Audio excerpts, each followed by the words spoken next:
Eddie S. Glaude Jr.'s New York Times bestseller, part biography, part memoir, recounts the evolution of the writer James Baldwin (1924–1987) as a trenchant and undespairing voice for the civil rights movement and against the nation's insidious racism.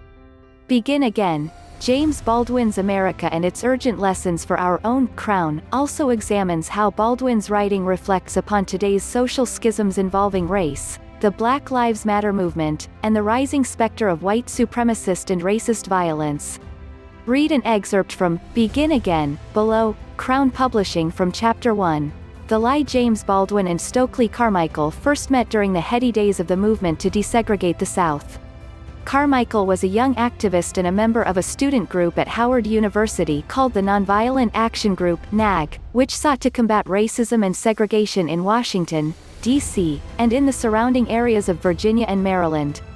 During the spring semester of 1963, after the violent response directed at the movement in Birmingham, the group organized a symposium about the role and responsibility of the black writer in the civil rights struggle, and they invited Baldwin.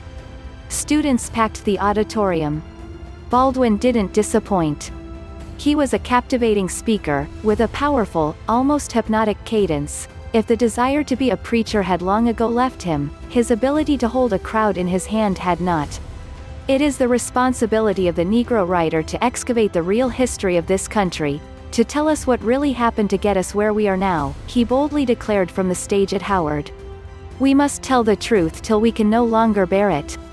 After the symposium ended, Baldwin and two other speakers joined a group of students in the small, cramped apartment of a few NAG members. The impromptu rap session went on until sunrise. Our older brothers reasoned with us like family, Carmichael, who would become known as Kwame Ture, later recalled. Everyone understood the burden the students carried on their shoulders. They had already confronted the brutality of the South in an effort to desegregate lunch counters and to register black people to vote. These students were the shock troops of the civil rights movement, and many suffered from the trauma induced by a region and a country reluctant to change. Pessimism and rage threatened to overwhelm them.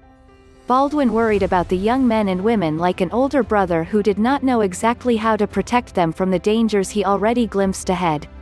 As the meeting wound down, Baldwin was left to say the final words. Well, here we are, my young brothers and sisters. Here's how matters stand. I, Jimmy Baldwin, as a black writer, must in some way represent you. Now, you didn't elect me and I didn't ask for it, but here we are. All eyes were fixed on him. Everything I write will in some way reflect on you. So, what do we do? I'll make you a pledge.